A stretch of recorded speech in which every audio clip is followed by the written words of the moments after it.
The massive alien ship appeared on a quiet Tuesday morning. It came without warning, sliding into Earth's orbit like a whale gliding through calm waters.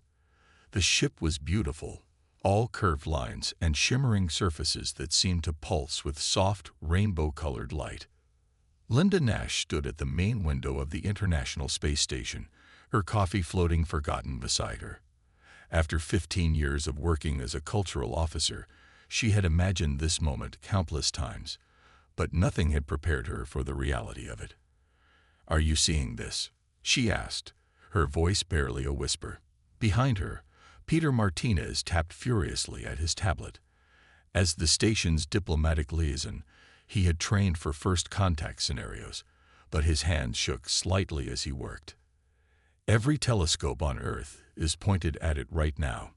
It's over 3 miles long." The alien ship's surface rippled, and a smaller vessel emerged. It looked like a soap bubble crossed with a lotus flower, its hull transparent enough to see the beings inside. They were tall, slender creatures with 4 arms and skin that changed colors like mood rings. "They're broadcasting," said Alice Wright, the Navy commander assigned to the station. She pressed her earpiece closer. "It's in perfect English." A gentle voice filled the station's speakers. "Greetings, children of Earth. We are the Harmonious Collective, and we come in peace."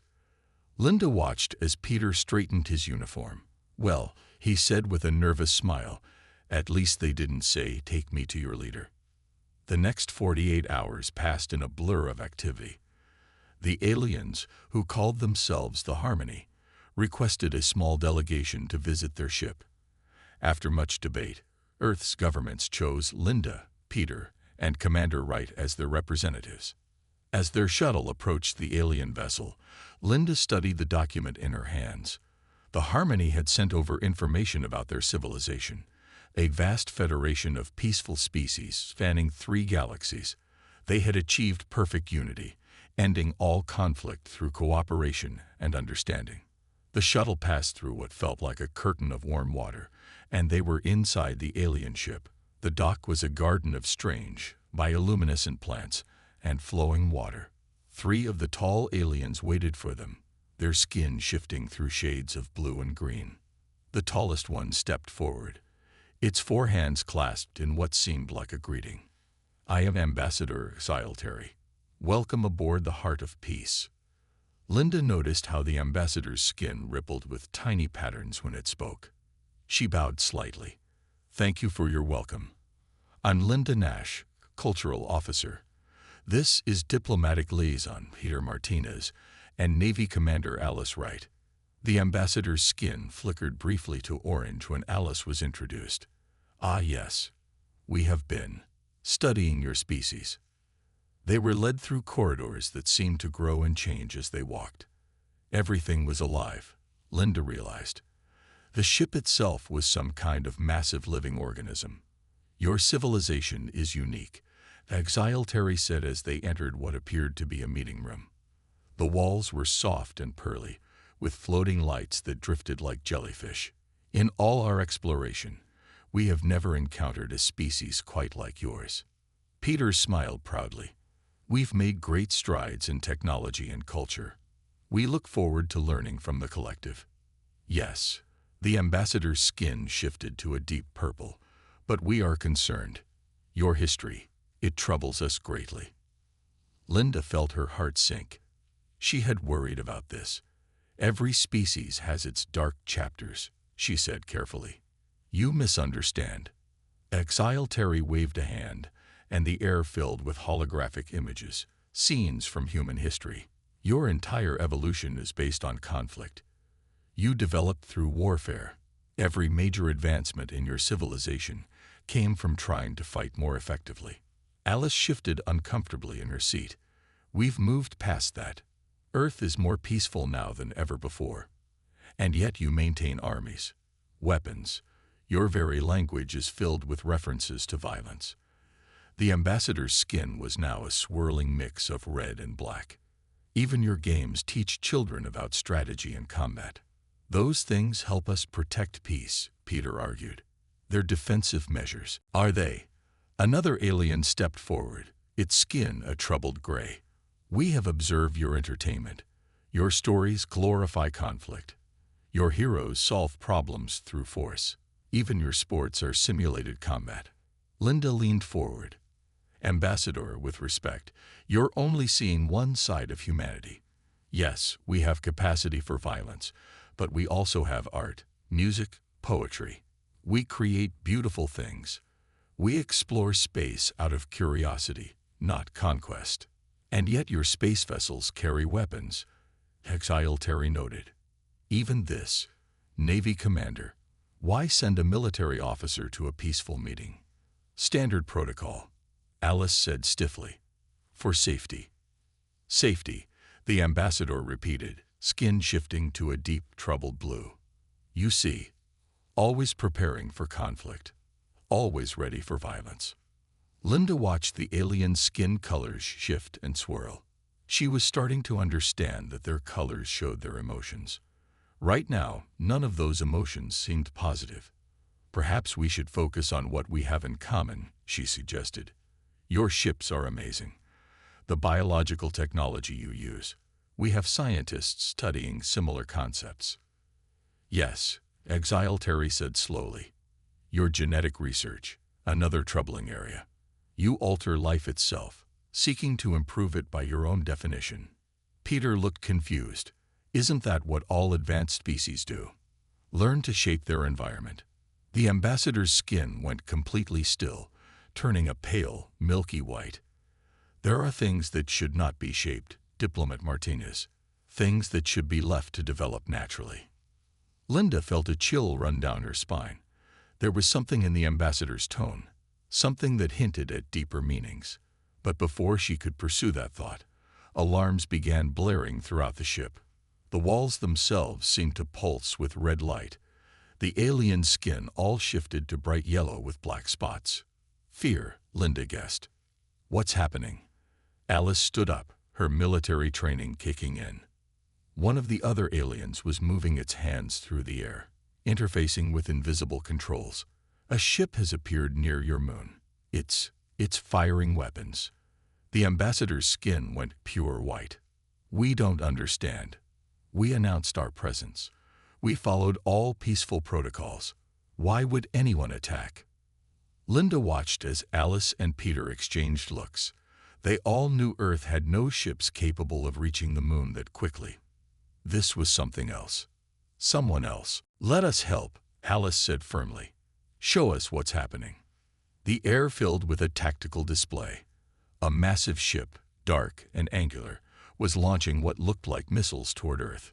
The Harmony ship, despite being much larger, was doing nothing to stop it. "Don't you have defenses?" Peter asked incredulously. "We are a peaceful species," Exile Terry said, skin still white with fear. "We have no weapons, no defensive systems. Violence is not our way." Linda watched as Alice pulled out her phone, fingers flying over the screen. "I'm contacting Earth's defense forces. We have anti-satellite weapons that can reach that far. But we need coordinates." The ambassador stared at her, skin shifting between white and gray. "You would protect us, even after our words about your violent nature?" "Of course," Linda said simply. "That's exactly what we've been trying to tell you. Humanity's capacity for violence exists to protect peace, to defend those who can't defend themselves." They watched as Earth's defense systems came online.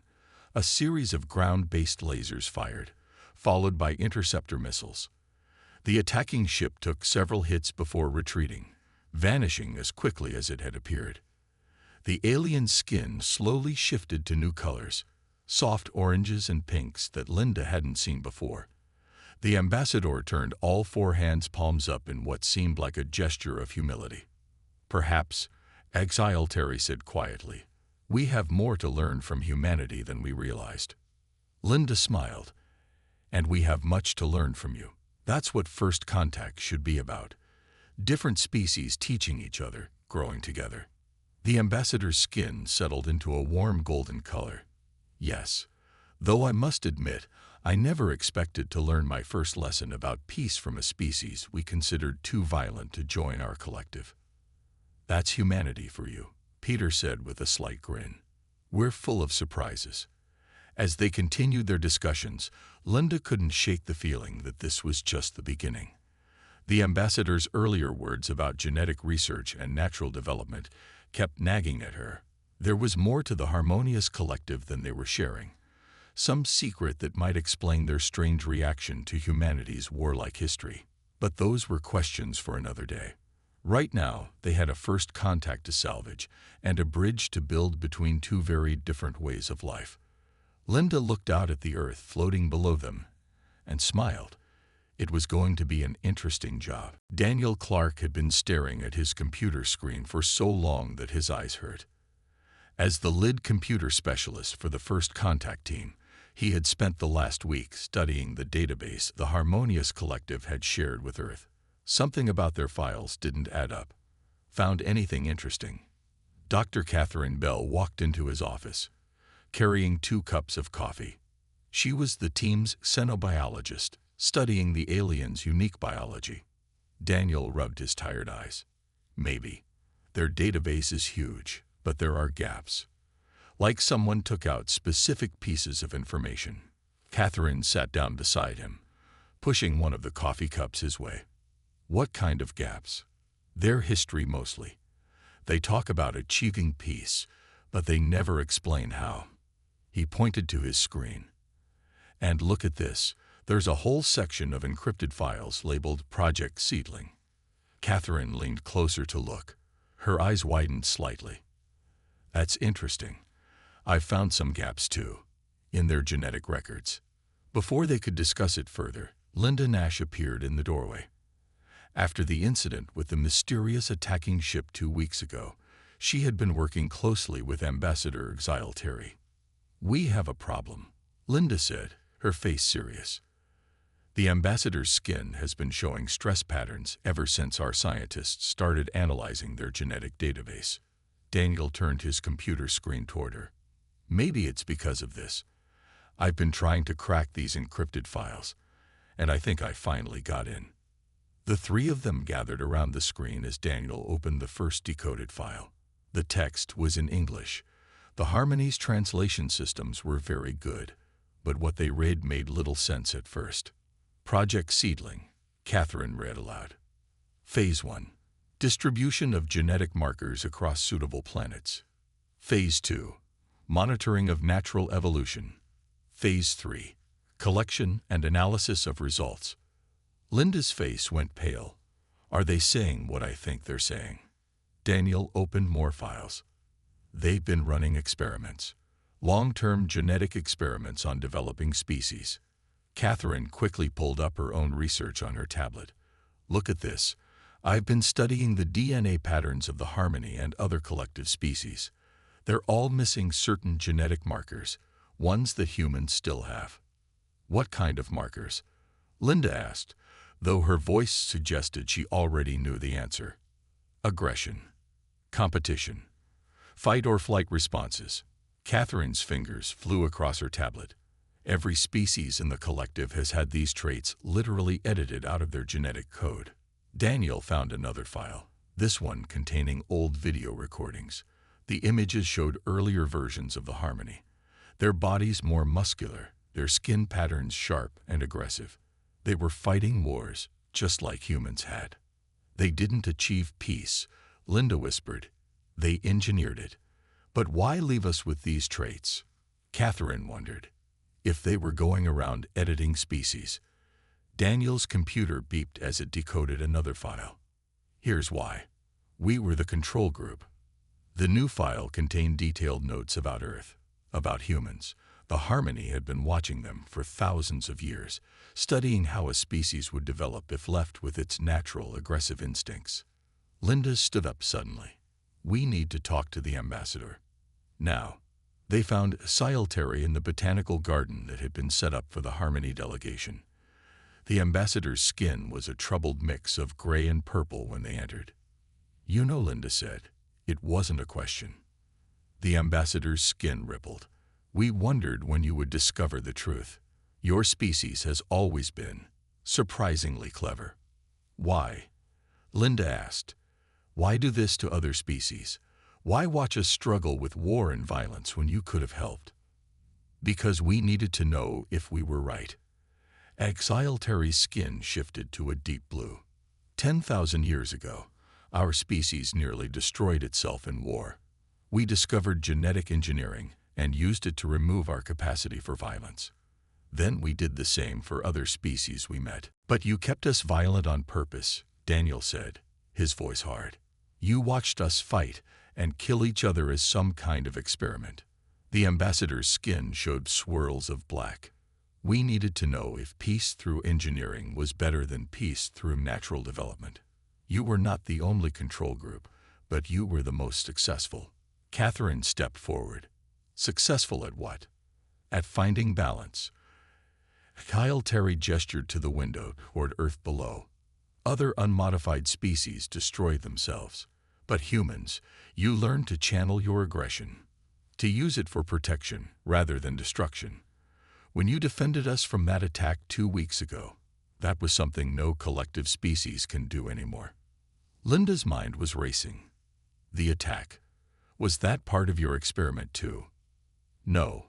The ambassador's skin went white with genuine fear. The Vorkath are real. They are another unmodified species, but they never learned to control their aggression like humans did. They have been attacking our outlying colonies. We cannot fight back. So that's why you really came to Earth, Daniel realized. You don't want to study us anymore. You need us. Xylteri's skin shifted through several colors before settling on a pale gold. Yes, the collective has no defense against the Vorkath. We hoped that humanity might protect us, as you protected your own people throughout your history. Even though you think we're too violent, Linda asked. Because you are violent, the ambassador corrected. But you are also kind, protective. You fight to defend, not to destroy. That is something we lost when we removed aggression from our genes. Catherine was studying readings on her tablet. Your genetic modifications, they're starting to break down, aren't they? That's why you're so interested in our DNA. The ambassador's skin went completely still. Yes, after thousands of years, the changes are becoming unstable. Some of our young are being born with aggressive tendencies. We don't know how to handle it. So you need us to teach you, Linda said softly, to show you how to control natural aggression without removing it completely. And to protect the collective while we learn. Exile Terry's skin shifted to a hopeful shade of pink. Will you help us, even knowing what we did to you? Linda looked at Daniel and Catherine. They had all read Earth's history.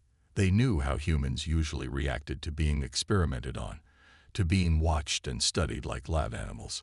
But they also knew humanity's capacity for forgiveness, for seeing the bigger picture. We'll help, Linda said finally, but no more secrets, no more experiments. If we're going to work together, it has to be as equals. The ambassador's skin bloomed with bright, warm colors. Agreed. Though I must admit, this is not how we expected Project Seedling to end. That's the thing about experiments, Catherine said with a small smile. Sometimes the results surprise you. As they left the garden, Daniel's phone beeped with an alert. More Vorkath ships had been spotted near the outer colonies of the collective. Well, he said, looking at the others, I guess humanity is about to show the galaxy what controlled aggression looks like. Linda nodded, thinking about how strange it was. The Harmony had spent thousands of years studying humanity's violent nature, never realizing that this very nature might be the key to saving their civilization. The real experiment was just beginning. Captain Richard Hayes stood on the bridge of the Earth defense ship Freedom, watching as his fleet took shape around him. 20 ships, hastily fitted with a mix of human and Harmony technology, prepared for their first real battle. Status report, he called out to his crew. Michelle Parker, his strategic officer, looked up from her station. All ships report ready, Captain. The Harmony colony is sending distress signals. The Vorkath will reach them in less than 2 hours. Richard nodded, his face grim. When Earth had agreed to help protect the Harmonious Collective, they hadn't expected to be tested so soon. The Vorkath had launched a massive attack on New Harmony, one of the Collective's largest colonies. "Show me the colony," he ordered. A hologram appeared in the center of the bridge, showing a beautiful world covered in silver cities and rainbow forests. The Harmony had transformed the planet into a paradise, and now 12 Vorkath warships were approaching to destroy it. "Message from the Harmony ships," called out the communications officer. The scared face of a Harmony captain appeared on screen, their skin a pale white with fear. "The Vorkath have never attacked with so many ships before." The Harmony captain said, "Our vessels can't even slow them down. We have 30,000 colonists who cannot defend themselves." Richard straightened in his chair. "Don't worry. That's why we're here.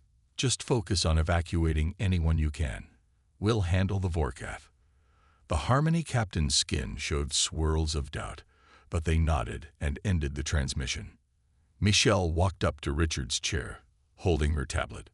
"Sir, I've been studying the Vorkath attack patterns. They're aggressive, but they're not very creative. They always attack head-on, relying on their superior weapons. Like bullies," Richard said. "They're used to fighting victims who can't fight back. What's your suggestion?" A small smile crossed Michelle's face. "Well, humanity has a long history of dealing with bullies. I have a plan, but it's a bit unusual." 20 minutes later, the human fleet was in position. Richard looked at the strange formation on his tactical display and hoped Michelle's plan would work. They had arranged their ships in a pattern that looked random, almost sloppy, with apparent gaps in their defense. "Vorkath ships entering the system," announced the sensor officer. The enemy vessels were dark and angular, covered in weapon ports. They moved in a tight, aggressive formation, heading straight for the colony. Just as Michelle had predicted, they didn't even slow down when they saw the human ships. "They're taking the bait," Michelle said quietly. "They think we're as helpless as the Harmony ships." Richard watched as the Vorkath fleet split into smaller groups, each one heading for what they thought were weak points in the human formation. It was exactly what Michelle had planned for. "All ships, execute Plan Hornet's Nest," Richard ordered. The human fleet burst into action. Ships that had appeared to be drifting suddenly powered up, catching the Vorkath in a complex crossfire. The seemingly random formation transformed into a deadly trap. "Their shields are strongest at the front," Michelle called out, "but they're weaker on the sides and rear. They've never needed to protect those areas before." Richard watched as his ships executed perfect attack runs, hitting the Vorkath vessels where they were most vulnerable. The enemy tried to regroup, but they were already scattered and confused. "Sir," the sensor officer's voice was excited. "The Harmony ships, they're helping." On the tactical display, Richard saw that the Harmony's civilian ships were using their advanced sensors to gather targeting data for the human fleet. They couldn't fight, but they could see weaknesses in the Vorkath ships that human sensors missed. "Now that's what I call teamwork," Michelle said with a grin. The battle lasted less than an hour. When it was over, 5 Vorkath ships had been destroyed, 4 were captured, and the rest had fled. Not a single human ship was lost, though several had taken damage. As repair crews worked, Richard and Michelle transported down to the colony to meet with the Harmony leaders. They found themselves in a grand meeting hall, surrounded by Harmony citizens whose skin showed amazing patterns of color. "You saved us," said the colony governor, their skin glowing with bright, happy colors. "But I don't understand. The Vorkath ships were more powerful than yours. Their weapons were stronger. How did you defeat them?" Michelle stepped forward. "Because we didn't try to match their strength. We used their aggression against them, made them overconfident, got them to split up their forces." "Strategy," Richard added. "Planning. Teamwork. These are things that humanity learned through thousands of years of conflict. We learned that the strongest fighter doesn't always win." The governor's skin shifted to a thoughtful blue. Perhaps there is wisdom in keeping some aggressive instincts if they can be controlled and used wisely. That's what makes humans different from the Vorkath, Michelle explained. We can be aggressive when needed, but we choose when and how to use that aggression. We fight to protect, not just to destroy. A young Harmony child approached them, their skin showing swirls of curious colors. Will you teach us? Help us remember how to be strong without being cruel. Richard knelt down to the child's level. That's why we're here. The Harmony taught humanity about peace and cooperation. Now we can teach you about protection and defense. It's not just about fighting, Michelle added. It's about courage, strategy, standing up for what's right. These are things that come from our aggressive instincts, but they're controlled by our hearts and minds. The governor looked out at their beautiful colony, now safe from destruction. The collective has spent thousands of years trying to remove all aggression from life. We thought that was the only path to peace, but perhaps true peace comes from learning to control our darker instincts, not eliminate them. That's the lesson humanity had to learn, Richard said. And we're still learning it. Every day is a choice between aggression and peace, between fighting and talking. The trick is knowing when each one is needed. As they spoke, reports came in from across the colony. The Vorkath attack had damaged several buildings, but there were no serious injuries. The Harmony's advanced medical technology, combined with human emergency response training, had kept everyone safe. This is just the beginning, Michelle said, looking at her tablet. The Vorkath will be back, probably with more ships. They won't accept defeat easily. The governor's skin showed determined colors. Then we will be ready. Together, the Harmony's technology and humanity's protective instincts. Perhaps this is what both our species have been moving toward all along. Richard nodded, watching as human repair crews worked alongside Harmony engineers to fix the damage. Two very different species, learning from each other, becoming stronger together. The real test was still to come. But for now, they had shown the galaxy something important. Peace wasn't about the absence of aggression, but about using that aggression wisely, to protect and defend rather than to destroy. That was humanity's gift to the Harmony, and perhaps in time, it would change the galaxy itself. Engineer Andrew Collins wiped sweat from his forehead as he studied the strange mix of technology in front of him. The sleek, organic systems of the Harmony ships didn't want to connect with the solid mechanical parts from Earth, but he had to make it work. Try it now, he called to his Harmony partner, whose name sounded like singing wind chimes. The Harmony engineer, who Andrew simply called Song, moved their four hands through the ship's control field. Their skin turned a frustrated orange when nothing happened. The energies still fight each other, Song said. Our ships are alive. They resist the mechanical parts. Andrew walked around the testing chamber, thinking hard. They had been trying for weeks to combine human defensive systems with Harmony ships. Some things worked, but others failed completely. Maybe we're thinking about this wrong, he said slowly. We're trying to force our technology onto your ships. What if we let your ships adapt to our technology instead? Before Song could answer, Susan Martinez walked into the lab. As the head of the Cultural Exchange Program, she spent most of her time helping humans and Harmony understand each other better. How's it going? She asked, looking at the mess of parts and tools scattered around. Not great, Andrew admitted. We can't get their biotech to accept our defensive systems. Susan watched as Song's skin shifted through troubled colors. You know, this reminds me of something.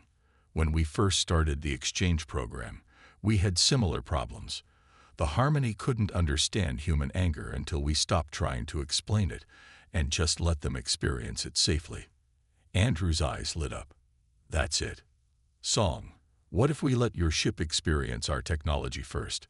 Let it learn what these systems do before we try to connect them. Song's skin showed interested patterns. Yes, our ships are curious. They like to learn. But how can we show them? Simple demonstrations, Andrew said, already gathering equipment. We'll show the ship how our shields work, how our weapons protect. Let it see that these things aren't just for destruction. Over the next few hours, they set up a series of small demonstrations. They showed the Harmony ship how shield generators created protective barriers, how targeting systems could guide rescue pods to safety, how weapon systems could push dangerous space debris away from ships. Slowly, the ship's biological systems began to respond. Its living walls pulsed with new colors, reaching out thin tendrils to touch the human technology. "It's amazing," Susan said, watching the integration. "The ship isn't fighting the systems anymore. It's trying to understand them." Song's skin showed bright, happy patterns. Yes, the ship sees that these things can protect, not just destroy. It wants to learn more. Their success spread quickly. Soon, other engineering teams were using the same approach.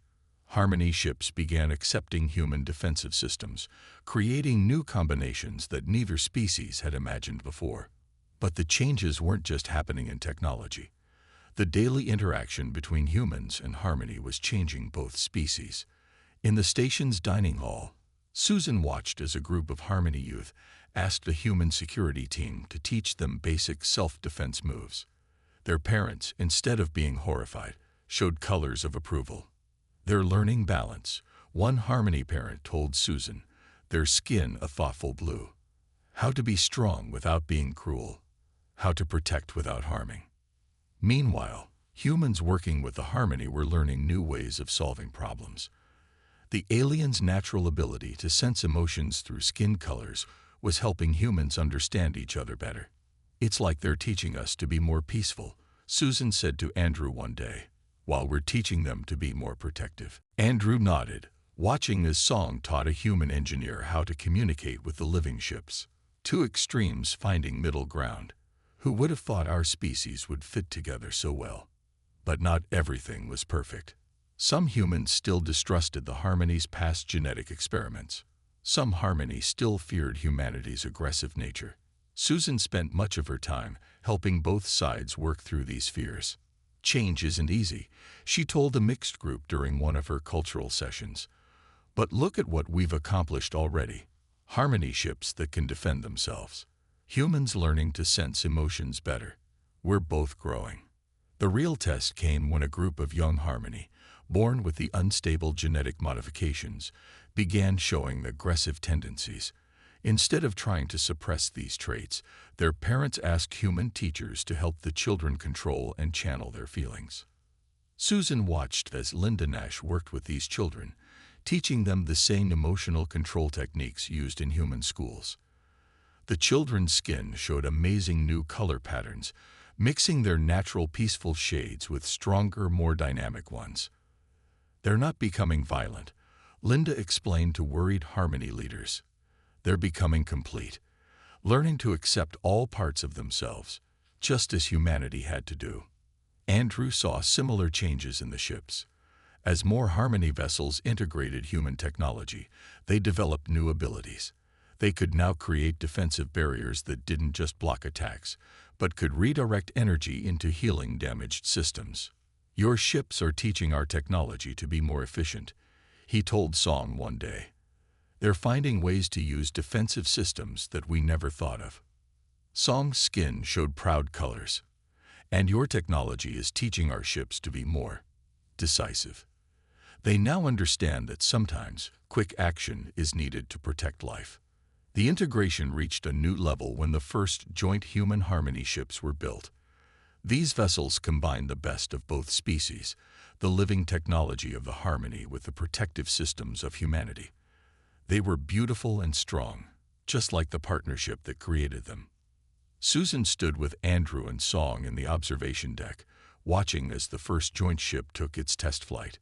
Its hull rippled with rainbow colors like a Harmony ship, but also showed the solid strength of human engineering. "It's not just our technology that's combining," Susan said softly. "Our cultures are finding a new way forward together. Not purely peaceful like the Harmony used to be, not aggressive like humanity used to be, but something in between. Something better," Andrew added. "We're learning from each other's mistakes and successes." Song's skin showed deep, thoughtful colors. Perhaps this is why the universe brought our species together. Not just to face the Vorkath, but to show that there is a middle path between perfect peace and necessary strength. As they watched the ship move gracefully through space, they knew this was just the beginning. The real test would come when the Vorkath returned. But now, both humanity and the Harmony were ready to face that challenge together. Two species, once thought too different to understand each other, were proving that the greatest strength comes not from eliminating differences, but from learning to balance them. The integration wasn't just working. It was creating something entirely new. Commander Grace Peterson stood at the center of the Joint Operations Command, looking at the massive display screen in front of her. 50 combined human Harmony ships moved in perfect formation, their hulls shimmering with both biological light and mechanical power. "The Vorkath fleet has been spotted," announced Officer Ryan Cooper from his station. "They've brought 3 times as many ships as last time, over 60 vessels." Grace nodded calmly. 6 months had passed since the first battle at New Harmony. They had known the Vorkath would return with a bigger force. Now that day had come. "Show me the new defense system," she ordered. Ryan pressed some controls, and a hologram appeared in the room's center. It showed his latest invention, a combination of Harmony biological technology and human defensive ideas. They called it the Peace Shield. "It doesn't just stop attacks," Ryan explained to the mixed crew of humans and Harmony. "It turns enemy weapon energy into protective power. The more they attack, the stronger our defense becomes." A Harmony officer named Dawn, their real name was a complex color pattern, showed excited skin colors, like turning anger into protection. The way humans taught us to channel aggressive feelings into positive actions. Grace smiled. The past months had changed both species. Humans had learned to read Harmony skin colors so well that many could now sense emotions almost as clearly as the Harmony themselves. The Harmony, in turn, had learned to accept and control their returning aggressive instincts. "Vorkath ships entering attack range," announced the sensor officer. "They're using a new formation we haven't seen before." "They've learned from their last defeat," Grace said. "Good. That means they can learn from this one too." The enemy fleet split into 3 groups, trying to surround the human Harmony forces. Their dark ships bristled with weapons, many of them new designs created just to break through the defenses that had stopped them before. "They think we're the same as we were 6 months ago," Ryan said with a small smile. "They don't know how much we've changed." Grace nodded to her communications officer. "Send the message we prepared. Let's try this the peaceful way first." The message was broadcast to the Vorkath fleet in their own language. It offered them a chance to talk, to find a way to live together without fighting. It was the Harmony way of doing things. The Vorkath's answer came in the form of a massive energy blast aimed at the command ship.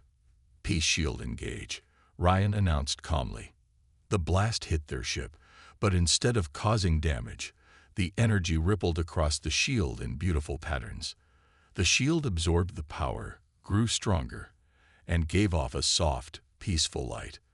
The Vorkath commanders seemed confused. They fired again, and again their attacks only made the shields brighter and stronger. "Now," Grace ordered, "show them what happens when you combine peace with protection." The human Harmony fleet moved into action. Their ships, alive and aware, flowed around enemy attacks like water. Human-designed weapons fired with perfect accuracy, but instead of destroying the Vorkath ships, they disabled their weapons and engines. "The capture nets are ready," Dawn announced, their skin showing confident colors. Grace nodded. This was the real test of Ryan's newest invention, a way to stop enemy ships without harming their crews.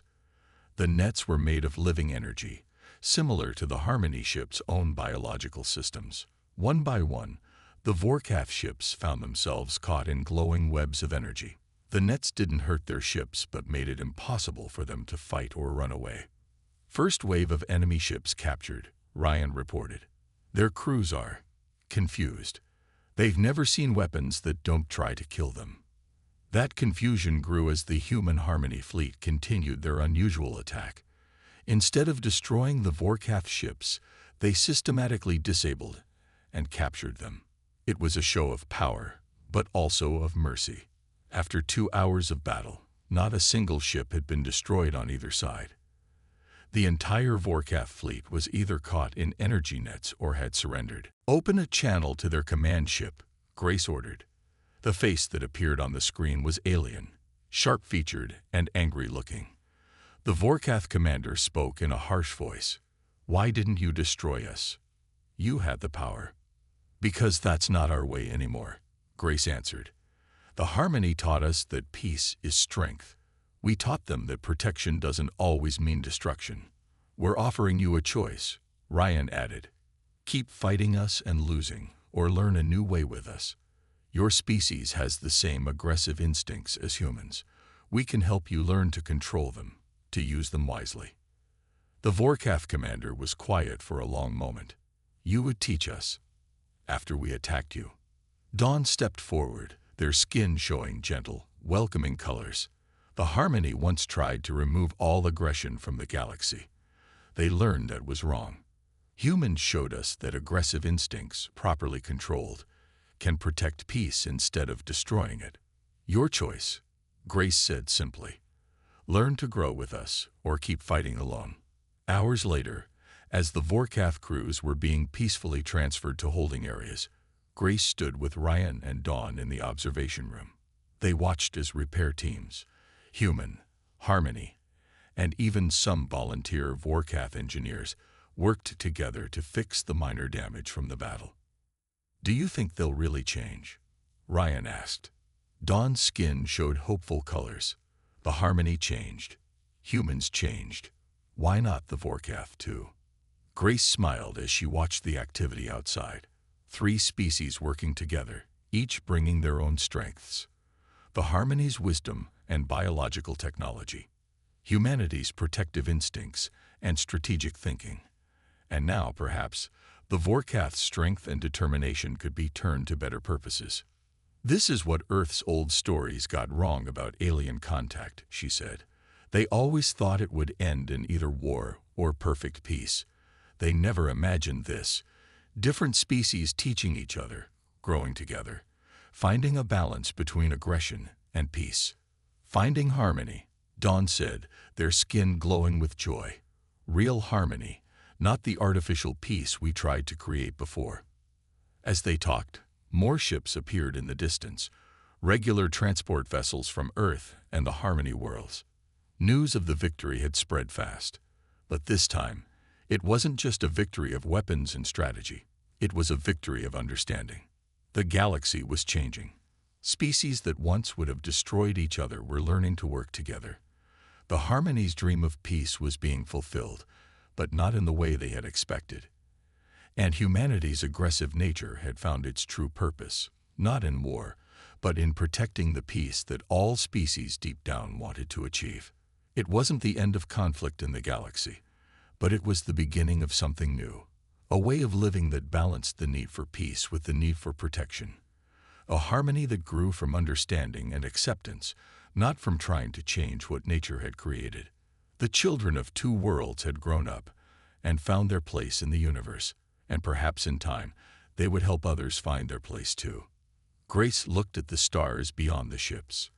Out there, more species were waiting to be discovered, more lessons to be learned, more harmony to be found. The real journey was just beginning.